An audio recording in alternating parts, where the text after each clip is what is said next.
ఇక షష్ఠి పూర్తి కార్యక్రమానికి పల్లవి అక్షయ్ ఇద్దరు స్కూటీ మీద పార్వతి ఇంటికి రావడంతో పల్లవి వాళ్ళ మమ్మీ అవనిని చూసి చాలా ప్రేమగా హక్ చేసుకుంటుంది.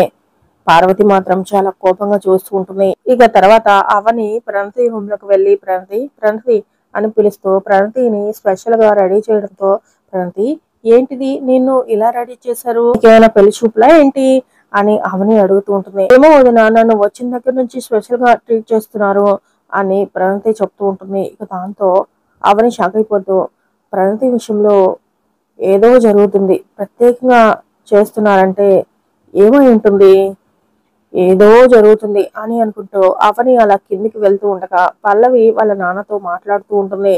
ఇంకా పెళ్లి వాళ్ళు రాలేదు, వాళ్ళు వస్తే మొదలవుతుంది అసలు కదా, అప్పుడు ఉంటుంది అసలైన రచ్చ అని చెప్పేసి ఫోన్ పెట్టేసి వెనక తిరిగి చూడగా అవని ఉండటంతో పల్లవి షాక్ అవుతూ ఉంటుంది. అవని కూడా పల్లవి మాటలకి కోపంగా చూస్తూ ఉంటుంది.